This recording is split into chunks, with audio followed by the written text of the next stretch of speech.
La première question que vous vous posez, c'est sans doute pourquoi suis-je ici dans ces locaux de la Société de législation comparée, invité par la présidente de la section Vietnam de la SLC. Eh bien, je vais simplement vous le dire en deux mots. C'est que lorsque j'ai été nommé ambassadeur au Vietnam en 1989, déjà un peu ancien, le Vietnam se posait une question avec retard par rapport à la Chine. Il voulait se transformer son économie totalement planifiée à la soviétique en économie de marché. Les Chinois l'avaient fait quelques années plus tôt. Naturellement, les Chinois voulaient faire une économie de marché aux couleurs chinoises. De la même façon, les Vietnamiens voulaient faire une économie de marché aux caractéristiques vietnamiennes. Mais pour faire une économie de marché, il faut avoir un ministère des Finances qui permet de faire fonctionner l'économie de marché avec les instruments de régulation, avec un trésor public qui n'existait pas, avec un système de direction des finances publiques, des impôts, qui n'existait pas dans la forme moderne. Et puis il faut un code de droit commercial qui permette de faire fonctionner une économie de marché. Et à l'époque, les Vietnamiens nous ont demandé si on pouvait les aider. Et j'ai un peu agité les contacts à Paris. Chance, il y avait à la Cour de cassation un président de la Chambre commerciale et financière qui était né au Vietnam et qui a dit « mais moi je suis tout à fait prêt à faire des missions de coopération, même bénévolement ». En effet, c'est comme ça que Pierre Bézard a commencé à faire des missions très régulières. Il bénéficiait du fait, monsieur le ministre, venez là, oui, à faire des missions régulières pour travailler avec le ministre de la Justice, qui était évidemment le dernier ministre de la Justice du Vietnam qui parlait le français. Et donc le président Pierre Bézard, encore une fois, président de la Chambre économique et financière de la Cour de cassation à Paris, eh bien, s'est mis à travailler, à aider les Vietnamiens, en l'occurrence le dernier ministre francophone de la justice du Vietnam, à rédiger des lois sur le commerce et à rédiger un code de commerce. Ça a duré un certain temps et parallèlement, le barreau de Paris, intéressant au Vietnam, puisque le marché peut-être allait s'ouvrir, les choses allaient changer, eh bien, le bâtonnier Flécheux, à l'époque, a décidé de faire une mission. J'ai vu arriver le bâtonnier Flécheux avec une mission d'avocat du barreau de Paris. Ils ont eu un petit peu de mal à trouver leurs homologues, parce que les avocats vietnamiens à l'époque n'étaient pas vraiment sur le modèle français. Ils étaient plus ou moins nommés par le gouvernement. Mais bon, peu importe. Il y avait un barreau qui ne demandait qu'à voir comment fonctionnait un barreau français, le barreau de Paris, et avoir en tout cas des rapports directs avec ce barreau, ne serait-ce que pour former des jeunes avocats. Et puis, troisième élément, toujours dans le domaine juridique, un autre avocat, M. Kiechman, était pendant quelques mois, je crois bien, ministre délégué aux Affaires étrangères.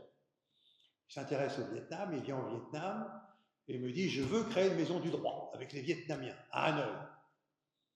C'était un petit peu compliqué, mais puisque voilà, les Vietnamiens étaient preneurs de toute possibilité de coopération et surtout de toute possibilité de formation. Alors, la maison du droit a été créée, elle a connu des vicissitudes diverses et variées. Et puis le barreau de Paris, ayant créé une commission Vietnam, présidée par Timi Anh Ngo Folio, a commencé à faire des missions de coopération au Vietnam, qui ont pris le relais de ce qui se faisait dans la Maison du Droit. Et effectivement, avec plusieurs avocats, dont l'une vient d'arriver, je crois, On fait des missions, oui, elle se cache, ça va. On fait des missions de formation, des missions oui, de formation dans diverses universités vietnamiennes, avec des voyages chaque année pour continuer ces missions, qui continuent d'ailleurs à l'heure actuelle. Et à l'époque, j'étais plus ambassadeur au Vietnam, j'étais resté 4 ans, mais c'est vrai que pendant toute cette période, on a mis en place une coopération juridique très importante pour aider les Vietnamiens à former, au moins dans le secteur économique, un état de droit. Vous pouvez déborder un petit peu dans d'autres secteurs, mais bien entendu, le régime restait ce qu'il était. Bon. Et à la suite de quoi, revenu à Paris, étant devenu directeur d'Asie à Paris, eh bien, j'ai rencontré en effet les avocats qui faisaient ces missions régulières de formation, qui m'ont demandé d'ailleurs de les accompagner une ou deux fois pour, en effet, faciliter les choses à Hanoï, à Hue et à Ho Chi Minh Ville, puisque toutes les universités étaient en fait très demanderesses de ce genre de coopération. Alors voilà pourquoi je suis là ce soir, parce que la présidente du comité Vietnam de la Société de législation comparée m'a demandé si je voulais venir parler de mon expérience avec un titre un peu particulier, puisque je vous ai proposé comme titre le diplomate, la règle de droit et les rapports de force. Donc vous vous êtes dit sans doute, chic, voilà un ambassadeur qui va probablement se lamenter sur l'effondrement du droit international. Je ne savais pas d'ailleurs que cette conférence allait avoir lieu en effet à un moment où cet effondrement était particulièrement patent, puisque depuis vendredi, on en a l'exemple absolu. Donc, effectivement, le droit international est aujourd'hui en mauvais état face à ce qu'était l'essence des relations internationales autrefois, c'est-à-dire au rapport de force. Et quel est le rôle du diplomate là-dedans? Alors rassurez-vous, j'en parlerai, mais j'ai commencé par parler du rôle qu'un diplomate peut avoir en aidant à une coopération juridique avec un pays qui en avait besoin, en l'occurrence le Vietnam. Vous me direz d'ailleurs pourquoi est-ce que les Vietnamiens l'ont demandé à la France? Ils l'ont demandé à la France parce qu'il y avait encore pas mal de francophones dans les postes de responsabilité, et puis parce qu'à l'époque, c'est-à-dire en 89-93, puisque je suis resté 4 ans, il n'y avait pas un Américain au Vietnam. Les Américains maintenaient un boycott extrêmement dur contre le Vietnam, puisque certains même à Washington avaient promis de ramener le Vietnam à l'âge de pierre, puisqu'ils avaient eu l'impudence de battre les États-Unis dans la guerre du Vietnam. Dans la guerre, et les Américains ne sont revenus qu'en 94-95, après mon départ, bien que la diplomatie française et le président Mitterrand, lorsqu'il est venu au Vietnam en visite d'État à la fin de mon séjour, c'était en février 93, a dit partout, publiquement, l'embargo américain est totalement anachronique. Il faut le lever. Il faut que les Américains reviennent. Et à l'époque où j'étais là-bas, ils n'étaient pas revenus, donc la question ne se posait pas. Cela dit, il y avait sur place toutes les organisations internationales, notamment celles dépendant de l'ONU, notamment le Programme des Nations Unies pour le développement, le PNUD, dont le directeur était, comme par hasard, américain. Mais c'était le PNUD, c'était une organisation internationale. Mais effectivement, il n'a pas osé jouer la compétition.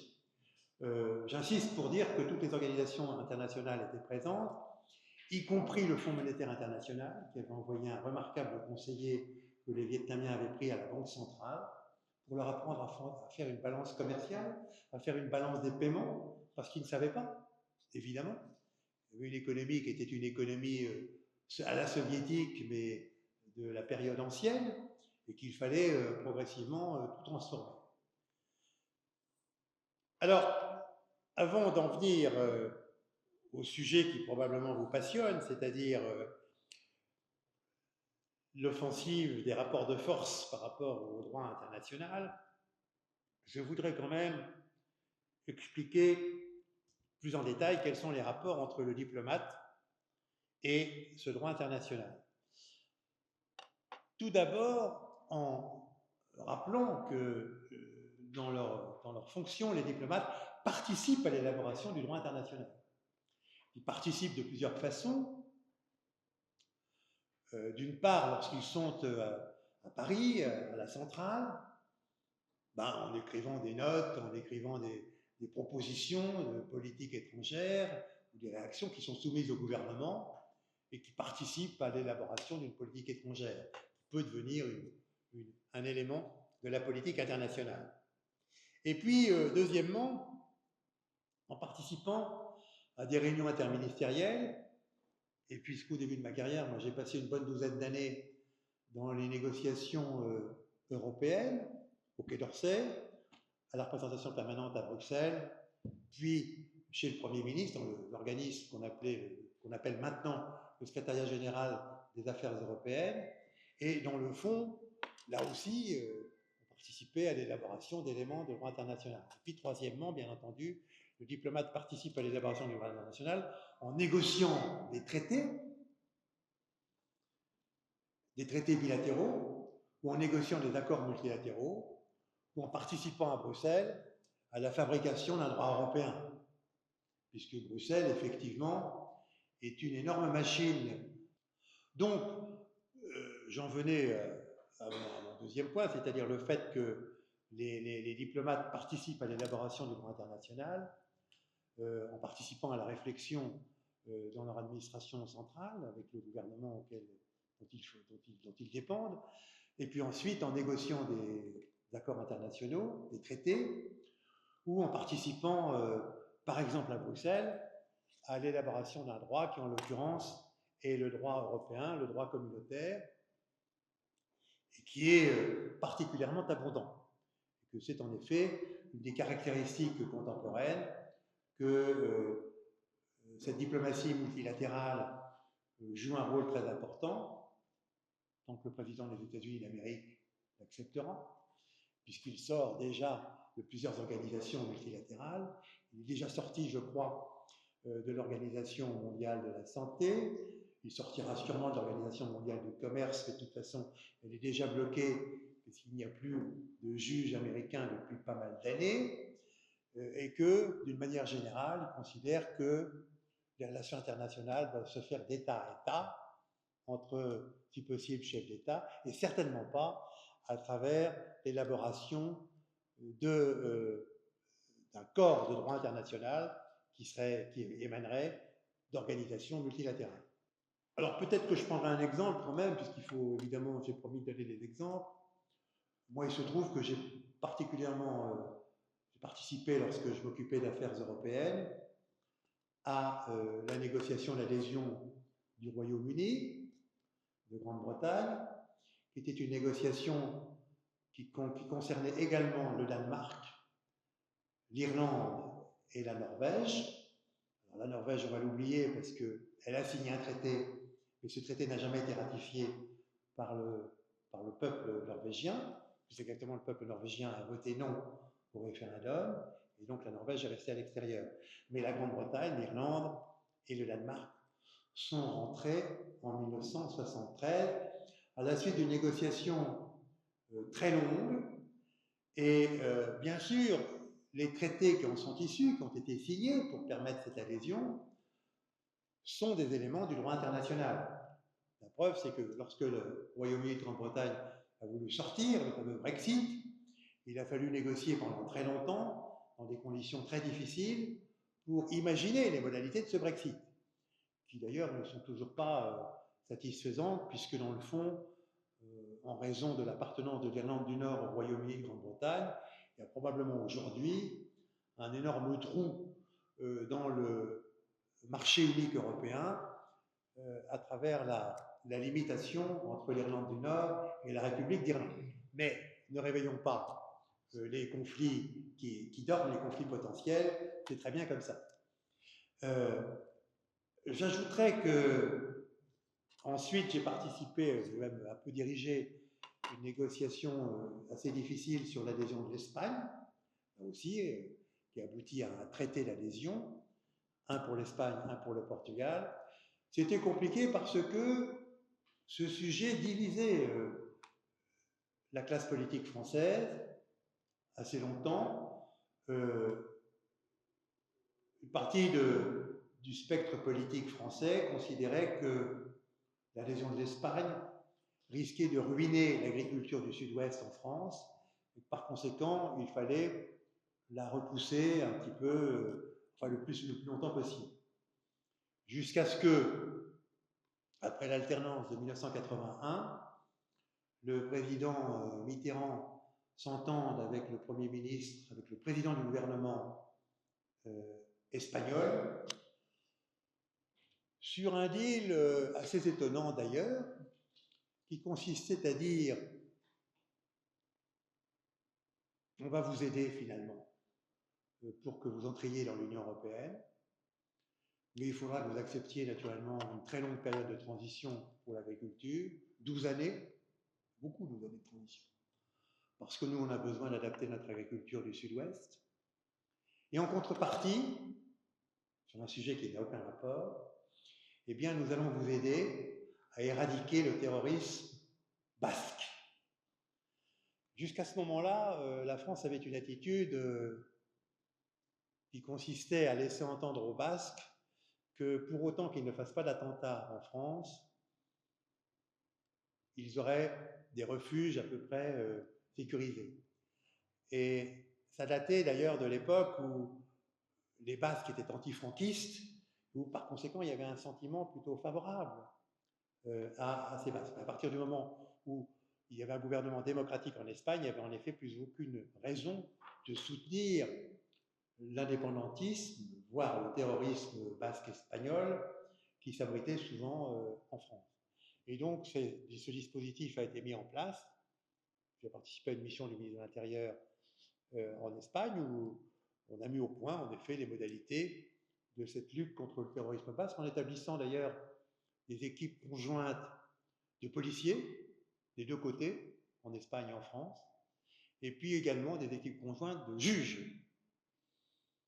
Et ça a été particulièrement efficace, ça a mis pas mal d'années, beaucoup d'années plus tard j'étais ambassadeur en Espagne, c'est le moment où en effet l'ETA a rendu les armes et a accepté de passer à une lutte purement politique.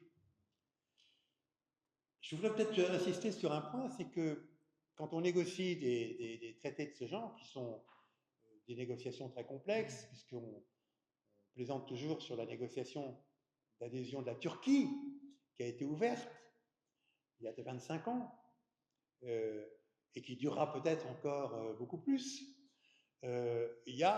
divise les sujets, il y a traditionnellement environ 36 chapitres. Alors avec la Turquie, je crois qu'on en a ouvert une vingtaine. Donc effectivement, il y a des réunions très compliquées sur chacun de ces sujets, et les chapitres sont des chapitres très substantiels. Par exemple, avec l'Espagne, il y avait un chapitre sur les institutions financières espagnoles. Il y avait un chapitre sur la fiscalité espagnole. Et l'une des demandes françaises était vous introduisez la TVA en Espagne ou vous ne rentrerez pas. Ils ont en effet instauré une TVA espagnole. Et ça a permis de débloquer également ce verrou. Alors, une fois qu'on a conclu tous ces accords négociés par des diplomates, il faut que les juristes se manifestent pour transformer ça en traité. Parce que les diplomates, ils concluent les accords politiques, évidemment, qui ne sont pas rédigés nécessairement, et même jamais, en termes proprement juridiques. Donc, il y a des équipes à Bruxelles, dans le cas qui nous occupe, de juristes linguistes qui ont une formation juridique extrêmement sérieuse et qui transforment nos accords politiques en traités dans les différentes langues, puisque comme vous le savez, dans l'Union européenne, il y a 22 langues officielles, il n'y a pas une langue supérieure aux autres, et qu'il faut traduire dans les langues de pratiquement tous les États membres. Donc il y a un corps de métier de juriste linguiste qui fait ça, qui traduit tous les accords que conclut l'Union européenne en termes juridiques pour que ça soit applicable ensuite et que ça puisse être aussi sanctionné par à la fois par la Commission, mais aussi par la Cour de justice. Alors, voilà pour la participation des diplomates, la contribution des diplomates à la formation du droit international. J'ai pris des exemples qui sont des exemples européens, dans l'Union européenne. Et mon point suivant, c'est de montrer que le diplomate agit normalement, naturellement, dans le cadre du droit international, c'est-à-dire qu'il applique le droit international. Donc il est un acteur à la fois dans la fabrication du droit international et il est un acteur dans son application. Alors, prendre un exemple qui est un peu politique en réalité. En 1982, l'Argentine, du général Videla, donc une dictature argentine, s'attaque à des îles britanniques que les Britanniques appellent les Falklands, qui sont au large de l'Argentine, que nous appelons les Malouines. Alors je me méfie parce que quand je vais à la radio ou à la télévision, j'ai le malheur de parler des Malouines. Il y a toujours un anglophone qui me dit naturellement, vous êtes français, vous êtes partisan, c'est pas les Malouines, c'est les Falklands. Enfin, ça s'appelle pour nous les Malouines et ça s'appelle les Falklands pour les Britanniques. En tout cas, toujours est-il que c'était la période de Pâques. Les Britanniques demandent que la communauté européenne de l'époque prenne des sanctions extrêmement sévères, des sanctions économiques très sévères contre l'Argentine, puisqu'elle attaquait un territoire britannique, donc elle s'attaquait au droit international. Et j'étais de permanence, parce que à Pâques, on allège la représentation permanente des États membres à Bruxelles, qui travaillent jour et nuit pendant le reste de l'année, mais pendant les vacances de Noël et de Pâques, les effectifs sont un peu allégés.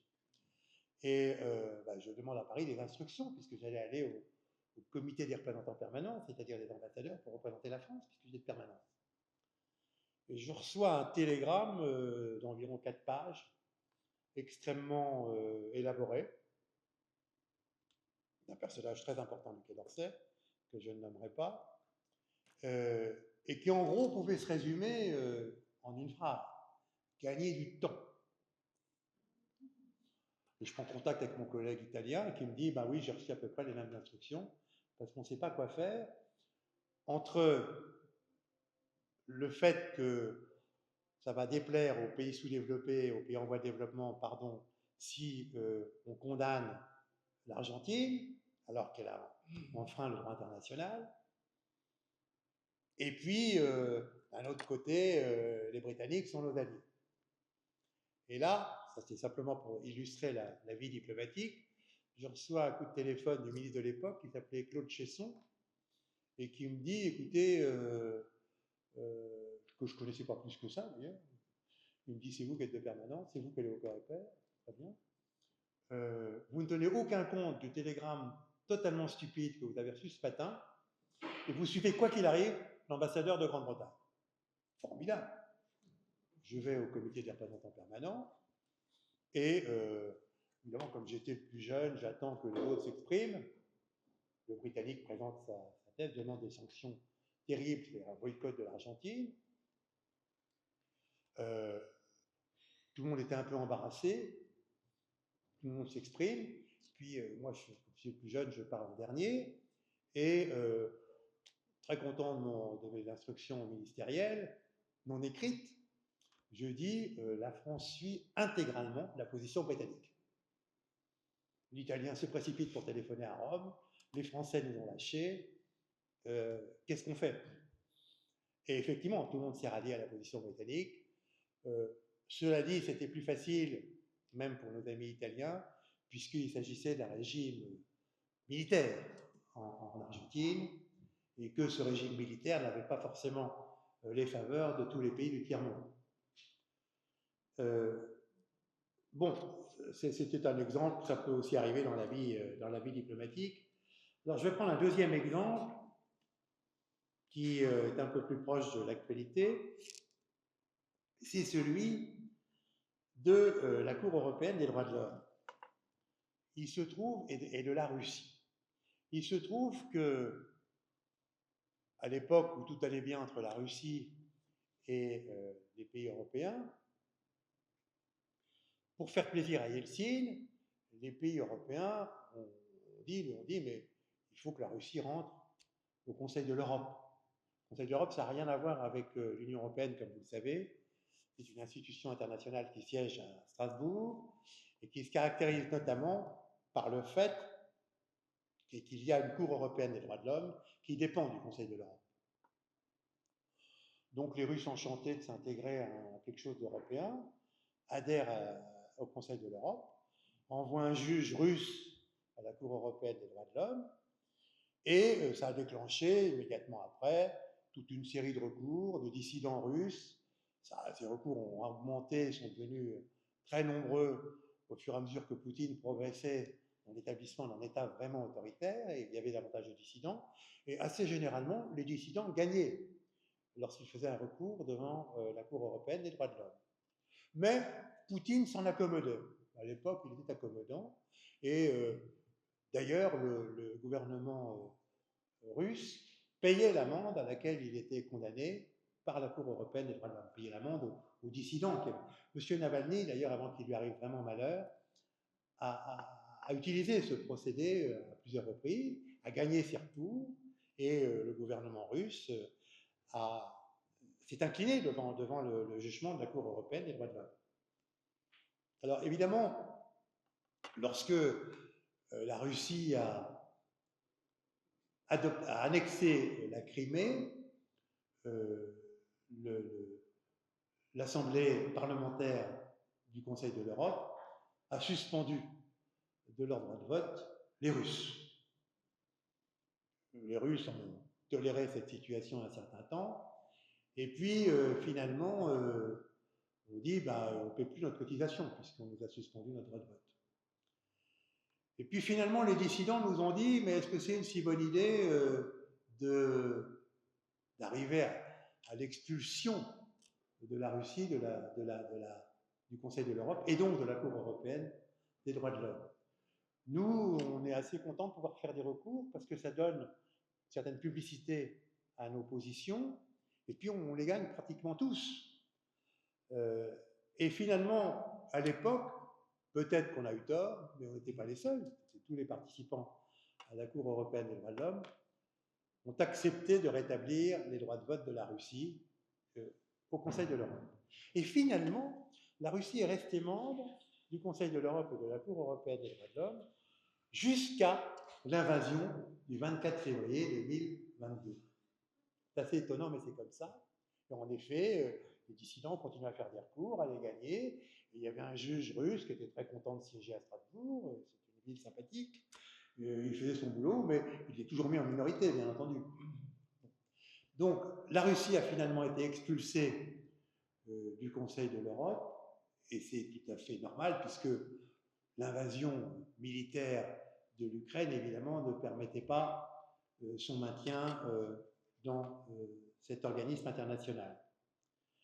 Alors j'en parle parce que, évidemment, comme j'étais ancien ambassadeur à Moscou, j'avais suivi depuis Paris cette affaire d'assez près, et que lorsque les dissidents nous avaient demandé, à la première alerte, c'est-à-dire l'annexion de la Crimée, de se montrer indulgents par rapport à la présence de la Russie dans la Cour européenne des droits de l'homme, dans la Cour européenne des droits de l'homme, bon, on avait dit pourquoi pas, du coup. Mais évidemment, cette tolérance ne pouvait plus être maintenue à partir du moment où la Russie entreprenait de détruire l'identité ukrainienne, et en plus par des moyens militaires.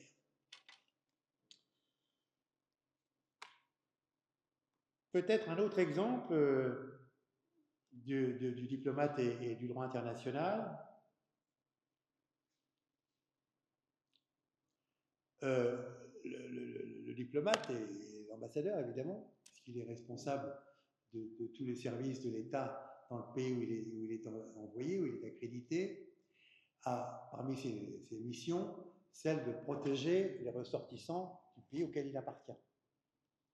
Lorsque j'étais ambassadeur en Inde, il est arrivé que les Indiens arrêtent 6 Français qui étaient arrivés au large de Cochin dans un navire, un voilier en fait, qui venait de Madagascar, avec un équipement d'observation sous-marine très sophistiqué.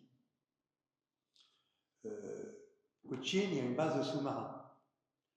Donc évidemment, les Indiens ont arrêté les Français en question et les ont mis en prison, en les accusant d'espionnage. Évidemment, on dit qu'ils n'étaient pas des espions, qu'ils cherchaient à voir s'il était possible d'organiser une sorte de pisciculture dans le coin de Cochin pour cultiver les crevettes. Vrai ou faux, personne n'en sait rien. Mais cette affaire s'est envenimée parce que les Français en question avaient réussi à mobiliser à Paris un certain nombre d'organes de presse, qui étaient probablement assez influents, et à un moment donné, il est apparu que, effectivement, les Indiens pouvaient les maintenir en prison pendant une durée indéterminée, ne pas les juger, et l'affaire était bloquée. Là-dessus, le président de la République, Jacques Chirac, fait une visite d'État en Inde en 1998, et bon, après en avoir consulté Paris, j'explique aux Indiens que cette histoire de Cochin risque de poser des problèmes parce qu'il n'était pas impossible que l'un des ministres de la suite du président Chirac finalement décide d'aller à Cochin pour rencontrer les prisonniers et que ça ferait en effet toute une histoire. Alors, l'Indien m'a dit, alors qu'est-ce qu'on fait? Alors là, c'est l'ambassadeur et le droit international aussi. Bah, bien entendu, tous ces gens ont des familles, peut-être même des grands-mères très âgées. Ce serait bien que pour des raisons humanitaires, vous les laissiez aller visiter leurs parents en France. Je vous préviens, parce que j'ai toujours été franc avec mon interlocuteur dans tous les postes où j'étais, ils ne reviendront jamais, parce que la France n'extrade pas ses propres nationaux. Il me dit, oui, mais ce que vous me proposez là, c'est quand même un peu fort de café, parce qu'ils vont partir, et puis ils ne reviendront jamais, donc ils ne seront pas jugés. C'est exactement ce que je vous propose. D'ailleurs, on n'a aucune preuve que ce soit des espions, vous n'avez pas réussi à le démontrer, par conséquent, nous on considère qu'il y a présomption d'innocence et qu'il n'y a aucune raison de les maintenir en prison. Et c'est ce qui s'est fait. Ils sont donc partis, ils sont quelque part, je ne sais pas, peut-être dans la salle, j'en sais rien. Chaque année, le gouvernement indien, avec une très grande constance, envoie une feuille de papier à mes successeurs à Delhi pour dire quand est-ce que nous revoyons les accusés d'espionnage de l'année 1998. Et il y a qui ne sait pas. Qui ne sait pas ce qu'ils sont devenus, évidemment. Bon, c'est pas très sérieux comme histoire, effectivement, mais assez souvent, on a à résoudre les problèmes de genre parce que, en effet, l'une des missions de l'ambassade, c'est de protéger ses ressortissants. Autre exemple indien, lorsque j'étais en Inde, dans la deuxième moitié de mon séjour qui a duré 4 ans, il y avait un gouvernement qui appartenait au parti qui est actuellement au pouvoir en Inde, donc au parti BJP. Et ce parti est un parti nationaliste hindouiste. À l'époque, peut-être que le gouvernement de M. Vajpayee était moins militant que le gouvernement actuel sur ce sujet, mais néanmoins, des jeunes nationalistes, des jeunes groupes de nationalistes se croyaient autorisés à s'attaquer à des ressortissants d'autres religions. Et il se trouve, je ne le savais pas, qu'il y avait au Maharashtra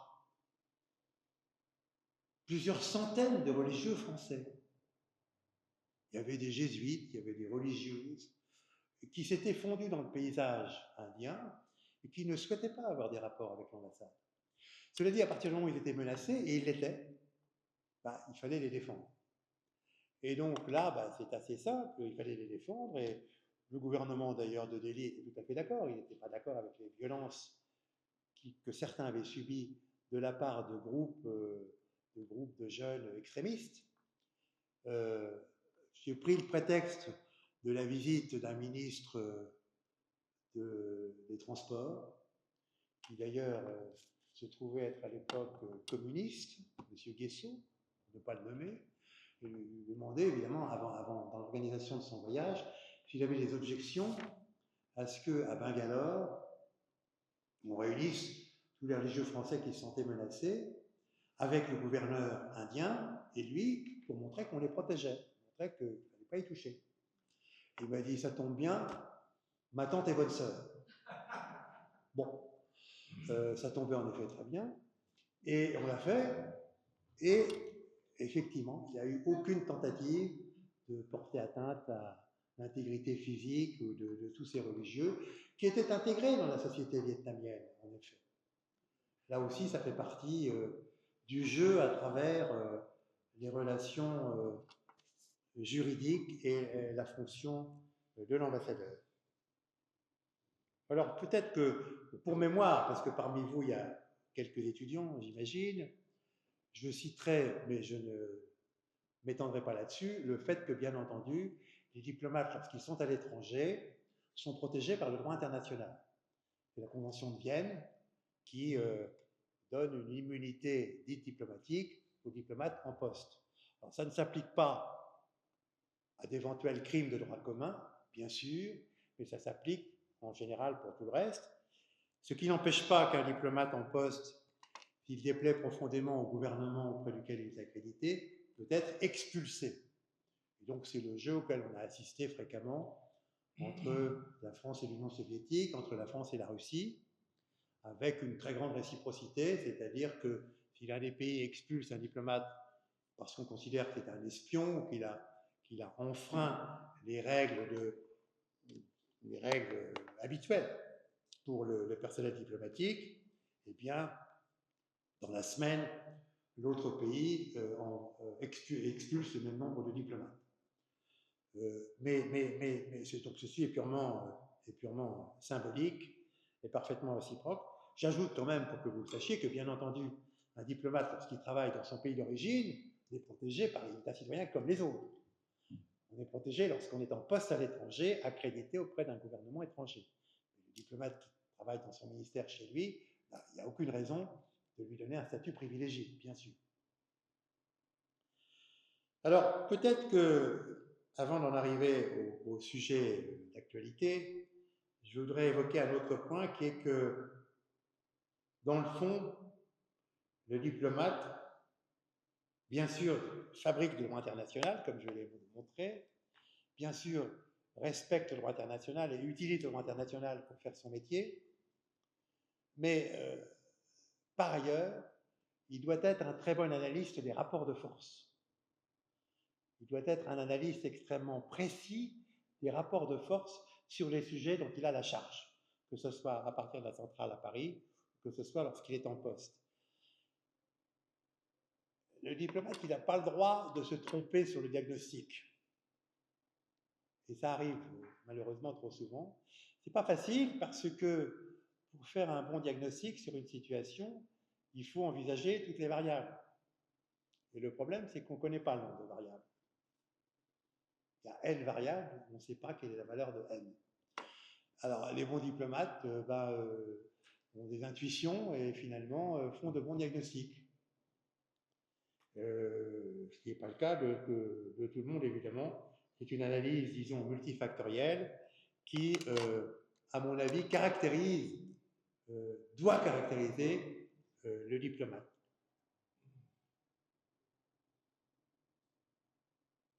Et j'ajouterais que, finalement, parce que les exemples que j'ai pris, je crois vous avoir montré que le diplomate doit être avant tout donc un bon analyste, mais aussi un spécialiste de la négociation. Et pour être un spécialiste de la négociation, il faut être au contact de l'interlocuteur, l'adversaire ou le partenaire, peu importe, disons l'interlocuteur, c'est plus neutre. Essayer de comprendre quelle est sa manière de penser, qui généralement n'est pas la même que la vôtre, parce que pour négocier avec quelqu'un, il faut savoir quels sont ses points forts et comment il raisonne. Sinon, on ne négocie pas. On prend une massue et on tape. Ça, c'est autre chose. Ce n'est pas pour les diplomates. Donc, effectivement, pour conclure, parce qu'on va poser la question tout à l'heure, pour un jeune qui envisage d'être diplomate, ben, il doit se former de façon la plus pluridisciplinaire possible, en droit, en économie, en histoire, en relations internationales, un peu aussi certainement en langue, mais il ne peut pas connaître toutes les langues des pays dans lesquels il sera affecté, puisqu'on est affecté dans des pays très différents au cours de la carrière, et ce serait donc impossible. Il n'est pas souhaitable non plus de faire toute sa carrière dans le même pays. Je considère qu'en effet, le bon diplomate doit connaître des situations diverses pour justement qu'il soit capable de faire une analyse multifactorielle et ne pas projeter des fantasmes nationaux, les siens. C'est peut-être ça la caractéristique du diplomate. Alors, qu'est-ce qui se passe aujourd'hui pour conclure? Ben, aujourd'hui, en effet, on voit bien que le président de la Russie, M. Vladimir Poutine, qui est au pouvoir depuis 25 ans c'est beaucoup, c'est évidemment beaucoup trop, ça provoque un enfermement intellectuel, donc c'est très risqué. Et en effet, ce que je vois du président russe actuel ne ressemble en rien à ce que j'ai connu lorsque j'étais à Moscou entre 2000 et 2004. À l'époque, entre 2000 et fin 2003, Poutine avait promis à Yeltsin, qu'il avait mis en selle, de respecter les options qui avaient été prises, économie de marché, pluralisme politique et attitude délibérément pro-occidentale. Il a respecté pendant le premier mandat. D'ailleurs, les différents chefs d'État ou de gouvernement occidentaux étaient assez contents de leur contact avec le jeune président russe. Que ce soit Tony Blair, qui avait fait pratiquement sa campagne électorale alors que Poutine n'était encore que Premier ministre, que ce soit même W. Bush, qui disait « j'ai vu son âme dans ses yeux », on voit plutôt une grille, effectivement, modèle KGB, mais bon, il l'avait compris, très bien. Les Français ont eu un peu de retard, mais avec retard, Chirac a réussi à nouer les liens, et notamment en se faisant passer ce qui enchantait Poutine pour ce qu'il était, c'est-à-dire un diplomate, un homme politique très chevronné, que n'était pas Poutine. Et donc, il a gagné le surnom du professeur. Poutine appelait Chirac le professeur, parce qu'il lui racontait comment on faisait pour traiter telle ou telle situation, effectivement, et ça l'intéressait beaucoup. Évidemment, aujourd'hui, on a un président russe complètement différent. Je pense qu'on peut dire que le virage au niveau du discours, c'est 2007, la réunion annuelle à Munich, en mars 2007, où Poutine a dit « Bon, j'ai eu une politique pro-occidentale jusqu'à maintenant, avec de bons rapports avec l'Union européenne. Il avait même envisagé d'entrer dans un espace économique commun avec l'Union européenne. Je n'ai pas été payé de retour. Par conséquent, à partir de maintenant, je vais défendre uniquement les intérêts russes. » Madame Merkel, qui était au premier rang du séminaire sur la sécurité de Munich, n'a pas très bien compris, n'a pas réagi. Elle a trouvé ça bizarre comme déclaration, qui était une déclaration assez hostile dans le ton. Et puis l'année suivante, Vladimir Poutine est passé aux travaux pratiques. Les chars russes sont entrés en Géorgie. Les chars russes sont entrés en Géorgie parce que le président géorgien avait voulu récupérer une zone qui ne répondait plus à Tbilissi et qui s'auto-administrait, une zone russophone qui était l'Ossétie du Sud et qui s'auto-administrait. Les Ossètes du Sud, évidemment, ont appelé au secours les Russes, qui sont arrivés avec des chars. Direction de Tbilissi, d'ailleurs, pour faire sauter le gouvernement. À l'époque, M. Sarkozy était président de la République, mais aussi c'était le semestre où la France présidait le Conseil européen. Et c'était encore l'ancien système, le système d'avant le traité de Lisbonne. Donc c'était une véritable présidence physique du Conseil européen. Il n'y avait pas de président permanent du Conseil européen.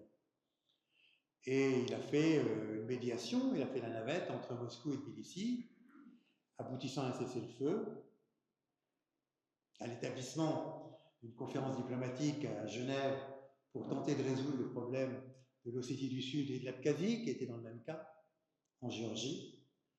Bon, il y a eu en effet un cessez-le-feu, mais les deux conflits gelés de l'Ossétie du Sud et de l'Abkhazie ont persisté. Encouragés par les Russes, ces deux enclaves déclaraient unilatéralement leur indépendance, reconnue par la seule Russie. Donc, un an après, on avait une situation qui s'était un peu dégradée par rapport à la situation juridique antérieure. Et puis, ensuite, en 2004, il y a eu donc l'annexion sans combat de la Crimée. 14, pardon, merci, monsieur le ministre. En 2014, l'annexion sans combat de la Crimée, et dans la foulée, la déstabilisation du Donbass, avec des milices locales appuyées par des éléments russes dans le Donbass, c'est-à-dire dans l'est de l'Ukraine. Certains d'entre nous pensent que l'Europe et les Occidentaux auraient dû réagir à la première alerte, c'est-à-dire la Géorgie en 2008, pour signifier à Poutine que ce n'était pas possible, on ne pouvait pas accepter une chose pareille. Et à l'époque, l'armée russe n'était pas en état de réagir militairement. D'ailleurs, si Poutine a aussi facilement accepté à l'époque le cessez-le-feu proposé par Sarkozy, c'est parce que les régiments de chars déchelillaient régulièrement, que les commandants des unités russes utilisaient leur portable privé parce que les communications militaires ne marchaient pas, marchaient mal. Donc, ils ont été finalement assez contents qu'on leur offre un répit sous forme d'un cessez-le-feu. Mais il aurait fallu à ce moment-là probablement être plus ferme. C'était aussi une année électorale américaine, donc les Américains ont laissé les Européens s'occuper de cette affaire. Et puis, donc, en 2014, il y a eu l'annexion de la Crimée, où là aussi la réaction était assez faible, puisqu'on a pris un certain nombre de sanctions, sans plus. Déstabilisation du Donbass, on a pris beaucoup plus de sanctions. Et on a eu ensuite des combats de faible intensité, puisque l'accord de Minsk n'a jamais été respecté et que les combats ont continué de se dérouler.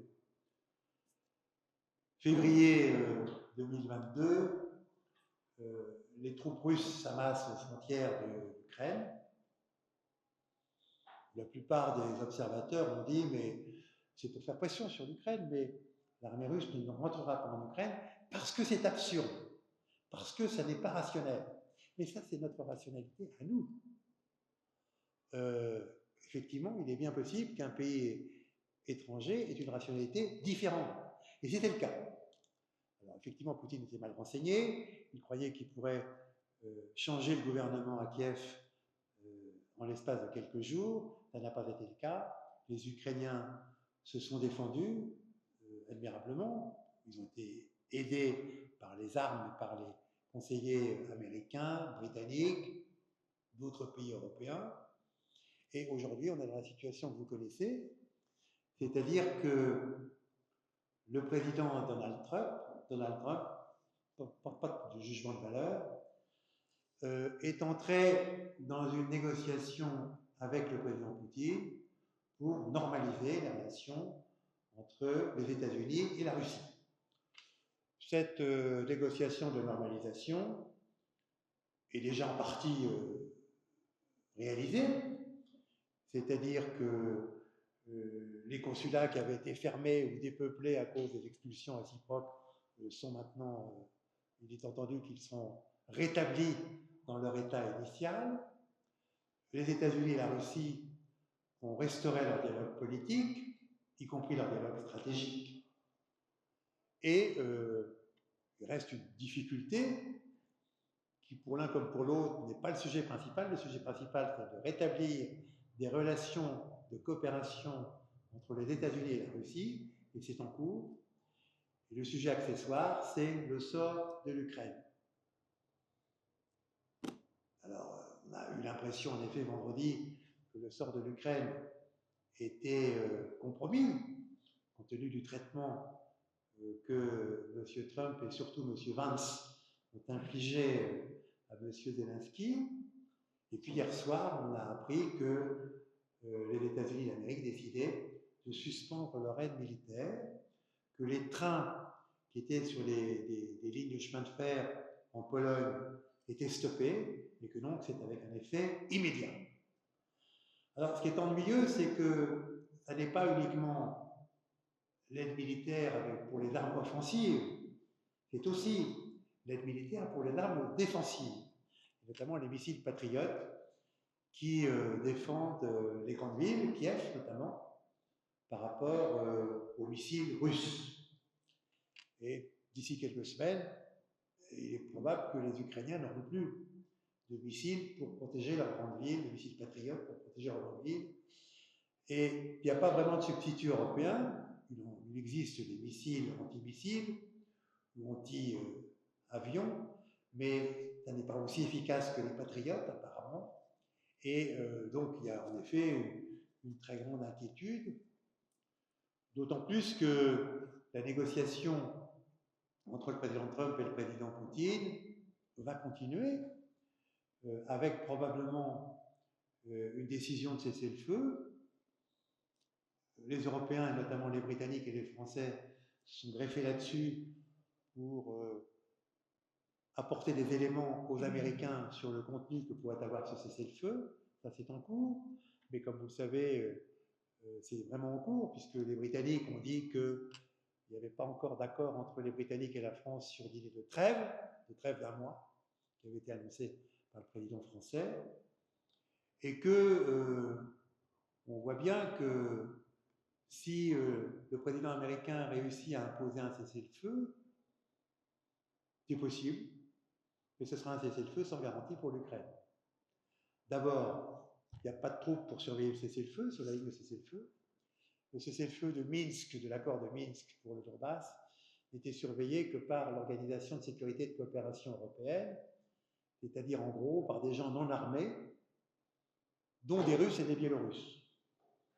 Donc ils faisaient des constatations notariales des entorses au cessez-le-feu, mais il était incapable de maintenir le cessez-le-feu. Donc il n'y aura pas de troupes pour maintenir le cessez-le-feu.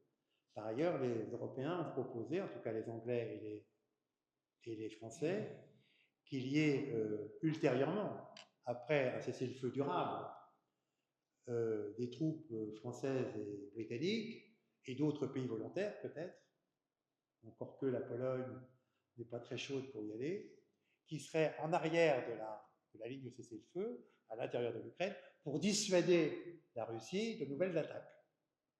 On en est là. Effectivement, nous avons toujours dit, les Français ont toujours dit que quel que soit le contenu d'un accord de cessez-le-feu, il faudrait évidemment que, comme l'accord de Minsk lui-même sur le Donbass, on dise que ceci ne remettait pas en cause l'intégrité territoriale un jour de l'Ukraine. Autrement dit, l'Ukraine insiste pour qu'il y ait cette mention, qu'un jour elle pourrait retrouver son intégrité territoriale. Ça pourrait être très important, sinon, évidemment, le droit international disparaît dans cette affaire. Aucun des participants, d'ailleurs, ni les Américains, ni les Russes, ni les Européens, ne souhaitent en venir à une intervention de l'ONU, qui serait une solution. Une fois le cessez-le-feu adopté par Poutine et par Trump, on peut imaginer une résolution du Conseil de sécurité. Il n'y aurait pas de veto, puisque Poutine aurait donné son accord à un cessez-le-feu. Mais ça donnerait une sécurité juridique additionnelle. Apparemment, pour le moment, ça n'est pas dans l'esprit de quiconque. Et d'ailleurs, les Américains, la semaine dernière, ont utilisé l'ONU à une autre fin. Les Occidentaux et les Ukrainiens, chaque année, faisaient voter une résolution par l'Assemblée générale des Nations unies. C'est une résolution qui condamne l'agression russe et qui dit qu'il faudra un jour retrouver l'intégrité territoriale. cette résolution a été votée par l'Assemblée générale, puisque c'est un vote où il ne peut pas y avoir de veto. Mais les Américains ont proposé une autre résolution au Conseil de sécurité, qui est une résolution qui dit qu'il faut le plus vite possible conclure la paix. Il faut cesser ce massacre. Alors bien entendu, les Français, les Anglais, etc., ont voulu ajouter la mention de, bien sûr, intégrité territoriale. Le principe d'intégrité territoriale doit être maintenu à terme, et le fait que, bien entendu, l'agresseur était la Russie. Veto russe, bien sûr, veto chinois, et par conséquent, la résolution américaine est restée seule sur la table. Petit état d'âme à Paris et à Londres, qu'est-ce qu'on fait? Est-ce qu'on met un veto ou est-ce qu'on laisse passer, c'est-à-dire est-ce qu'on s'abstient? On s'est abstenu parce que c'était trop difficile, semble-t-il, de voter contre la paix. Même si, en votant cette résolution américaine, c'est la première fois qu'il y a une résolution du Conseil de sécurité ou d'un organe de l'ONU qui ne mentionne pas que la Russie est l'agresseur et que le principe d'intégrité territoriale est un principe auquel on doit toujours se référer. Donc on en est là, donc exit l'ONU, on veut parler sur ce sujet-là, on voit bien aujourd'hui, dans les différentes capitales européennes, après la réunion de Londres, on se demande comment influer sur la décision de M. Trump d'achever la restauration des relations entre les États-Unis et la Russie. Ça pose d'ailleurs un problème, puisque nous, au titre des sanctions, bien sûr, on a toujours nos ambassades, mais on ne parle plus, on ne négocie plus avec les Russes. Il n'y a plus de dialogue politique, alors que le dialogue politique américain est restauré. Donc ça pose un problème. Est-ce qu'il ne faut pas aller parler aux Russes aussi? Est-ce qu'il ne faut pas aller parler aux Russes? Et si on veut être à la table de négociation, est-ce qu'il ne faut pas aller parler aux Russes? On en est là, je conclurai simplement en disant qu'en effet, dans certains cas, et on en a actuellement, on en vit actuellement, le rapport de force efface le droit international. Provisoirement, j'espère.